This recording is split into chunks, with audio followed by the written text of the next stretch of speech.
Et voilà Nico, notre envoyé spatial qui termine son ascension de la côte de Delme.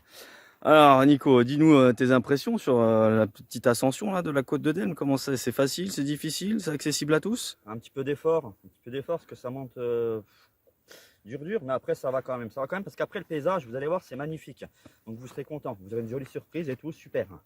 Donc on se représente à la caméra, c'est Léo, et en face de moi donc Nico, Nico. vos envoyés spéciaux pour la journée. Donc vous nous retrouverez en fil rouge tout au long de cette journée sur les points stratégiques des randos ou alors sur d'autres endroits particuliers du Saulnois qu'on souhaite vous faire découvrir. Voilà pour cette journée, et on espère que vous aurez tous l'occasion d'aller voir ces différents panoramas et ces différents endroits du Saulnois. Alors maintenant on va passer à cette magnifique vue dont on vous parle depuis quelques instants. C'est cela. Voilà, donc là le Saulnois s'offre à nous. Voilà. Alors il faut savoir une chose, c'est que la table en fait a été fabriquée donc le 12 juillet 1997. Donc la table, on vous la montre, hein, elle est magnifique. Superbe table. Parfaitement elle est encore bien conservée. Conservée, voilà, où vous avez représenté les différents lieux du Saulnois. Donc la vue, elle est panoramique, elle est sur tout le Saulnois et sur le pays de l'Agnier. Imaginez 403 mètres d'altitude. Voilà, c'est un vrai paradis hein, pour les randonneurs et les cyclotouristes. Là, d'ailleurs, on voit en contrebas des randonneurs qui sont en train d'attaquer les derniers mètres de l'ascension. Donc, c'est un paysage qui se mérite, c'est sûr. Alors, Nico, qu'est-ce que tu peux nous dire d'autre sur cette magnifique côte de Delme? C'est un paradis pour les randonneurs et les cyclotourissts. Oui, je viens de le dire, ça. Eh ben, je le redis à nouveau alors, parce que j'ai envie de le dire. Écoutez, ok, c'est une zone protégée Natura 2000. Tu l'avais pas dit, ça? Non, ça, je ne l'ai pas dit. Et voilà, elle est réputée pour sa flore. Et elle a 2 pelouses calcaires couvrant près de 75 hectares. Ce qui veut dire sol calcaire, veut dire flore particulière avec des espèces de fleurs hors du commun. Certains types d'orchidées sauvages, jamais vus ailleurs que ici. Magnifique. Mais il faut venir après. Il faut venir. Alors, il faut savoir aussi une chose, c'est qu'il y a des oiseaux, des petits mammifères, des insectes, des papillons et même des brebis à laine mérinos qui viennent en transhumance tous les ans de Guéblin à Delme, 42 km. Ouais, voilà, tout ça pour entretenir en fait la côte de Delme, hein, parce que comme c'est une zone protégée, et ben, les tracteurs et tout ça n'ont pas accès donc dans un but de préservation de la faune et de la flore. Voilà, donc c'est les brebis hein, qui vont se charger donc de brouter toute l'herbe de cette côte de Delme afin de l'entretenir du mieux possible. Voilà. Donc là maintenant, si on prête attention un petit peu au paysage, on voit qu'il y a Delme en contrebas, Château-Salin un petit peu plus loin, les éoliennes d'Amlécourt. Voilà, ici en contrebas, on a maintenant Puzieux. Et voilà, et il y a plein de petits villages encore à découvrir là-bas. Donc on vous laisse profiter encore quelques instants de ce magnifique panorama. Voilà. Et nous, on se retrouvera donc cet après-midi sur les différents points stratégiques des randonnées Randoripaille et également sur différents endroits caractéristiques de notre Saulnois. Nous irons à Vic-sur-Seille pour voir son magnifique hôtel de la Monnaie. Nous irons à Marsal. Nous irons voir la collégiale, la magnifique église de Marsal, avec la poterne sud qui est juste à côté. Et nous terminerons en fin de notre journée par une petite escale à l'étang de l'Indre pour aller voir la Maison des Oiseaux, un observatoire ornithologique hors du commun que nous aurons le plaisir de vous faire découvrir en fin de journée.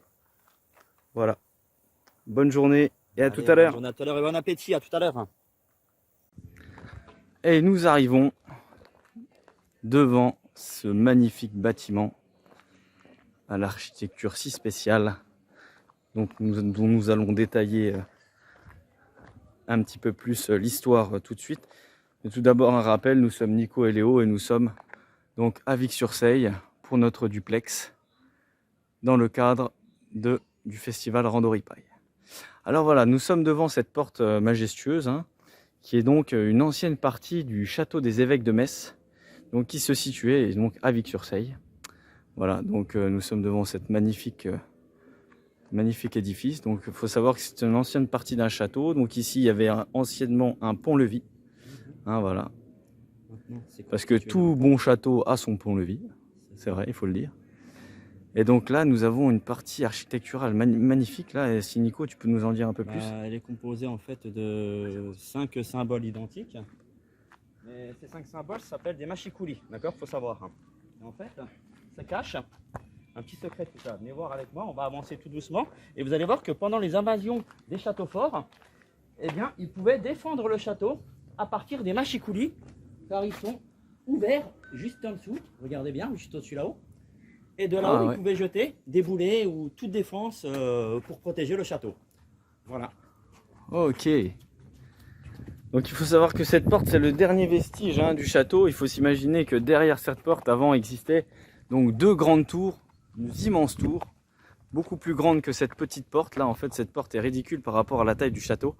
Mais bon, le château ayant disparu au fur et à mesure des années, voilà, c'est le dernier vestige qu'il nous reste. Voilà, nous allons maintenant passer sur la salle des Carmes et l'hôtel de la Monnaie. On vous retrouve dans quelques instants.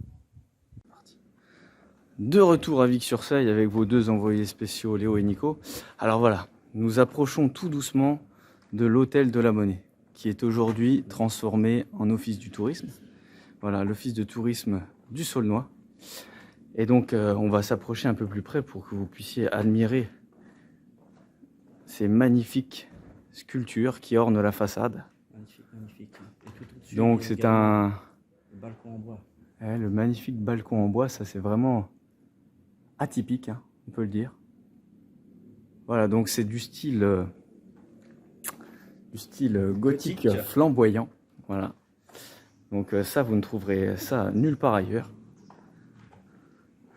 Encore des magnifiques vitraux au mur. On vous invite vraiment à venir découvrir cet endroit. C'est assez majestueux. Voilà, nous arrivons maintenant sur la place des Carmes. Et tout en allant visiter, vous pouvez même acheter Voilà, des produits du terroir. Une magnifique place. Vous pouvez effectivement acheter des produits du terroir à l'intérieur de l'office du tourisme. Et là maintenant, nous jetons un œil sur la place des Carmes, avec ici, en plein milieu, la salle des fêtes de Vic-sur-Seille, donc qui était anciennement une église, l'église d'un couvent, qui a été totalement réaménagée en salle des fêtes. Donc vous pouvez louer cette salle pour des mariages ou autre. Et voilà, je vous laisse admirer. Nous allons aller en face de ce magnifique bâtiment, donc qui, je le rappelle, servait d'église. Voilà, pour le couvent de Vic-sur-Seille. Un petit mot à ajouter, Nico? Oh, rien, t'as tout dit, tout est beau, tout est magnifique. C'est parfait. Voilà, on se retrouve avec le soleil en plus. Alors, tout à l'heure voilà. à Marsal pour la visite de la Poterne Sud et de la Collégiale.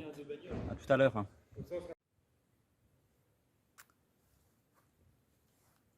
Rebonjour à toutes et à tous. Donc le Nico et Léo en direct de Marsal cette fois-ci.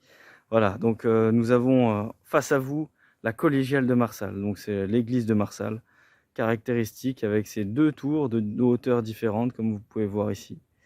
Voilà, donc nous sommes actuellement derrière l'église de Marsal, de style néo-gothique. Donc c'est une sublime église, je vous invite à venir faire un petit tour, le petit tour de cette église. Et caché derrière cette église, il faut emprunter ce petit chemin pour aller à un endroit tout à fait pittoresque qu'on appelle la Poterne Sud. La Poterne. Alors nous sommes actuellement devant cette poterne et Nico va nous dire un petit mot sur cette poterne. En fait, qu'est-ce que c'est une poterne, Nico? Eh ben, c'est une porte dans la muraille d'une enceinte qui permettait de sortir à couvert dans le fossé en fait. Donc on va l'emprunter et on va arriver de l'autre côté où il y aura un amphithéâtre. Alors Nico nous parle d'enceinte tout simplement parce que Marsal est une ancienne cité fortifiée ça, voilà. par Vauban. C'est ça. Okay, Vauban qui a fait de multitudes de cités en France et y compris donc à Marsal, la cité du sel. Donc voilà. Et donc la poterne servait donc d'échappatoire pour sortir donc de l'enceinte. Donc c'est un petit couloir qu'il faut emprunter et en fait la largeur du couloir fait exactement la largeur de l'enceinte. Donc vous allez pouvoir un peu vous rendre compte de l'épaisseur de la muraille, quoi. Voilà, donc là on chemine et on va enfin sortir de la poterne pour retrouver un petit endroit tout à fait bucolique et verdoyant avec tout de suite à notre gauche, qu'est-ce qu'on voit, Nico? Un amphithéâtre. Un ancien amphithéâtre romain. Magnifique. Alors malheureusement, il ne date pas de l'époque romaine, mais il a le mérite d'exister et d'être là.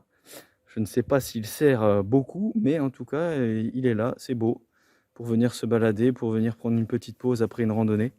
Voilà, vous pouvez venir admirer ce petit amphithéâtre. Et donc voilà, on voit des sculptures, à droite, à gauche, encore une fois la poterne. Et on va aller se balader un petit peu de ce côté-là. C'est tout à fait atypique, hein, de voir ça. La première fois qu'on arrive là, on se demande mais qu'est-ce que c'est? Là, vous avez même un petit peu de mosaïque. Voilà. Et donc ça, sur toute la largeur, là, la façade de la poterne. Et donc on imagine bien que hein, l'enceinte se poursuivait dans cette direction et faisait donc tout le tour de la cité de Marsal. Voilà. Nico, un petit mot, le petit mot de la fin? Ah bah, on est bien, mais vivement la suite, parce qu'on va aller à l'étang de l'Indre. Ah voilà. Et là, je vous annonce. Donc on va voir quoi à l'étang de l'Inde, Nico? Un paysage magnifique. Vous allez voir, on va avoir vue directement sur l'étang. Ouais. Et on va y voir plein d'espèces d'animaux. Vous allez voir, venez. Ouais, des oiseaux, je pense. Hein. Ah ben ça ne peut être que des oiseaux sur un étang, bien sûr. Ah ouais. Allez, à tout à l'heure. À tout à l'heure.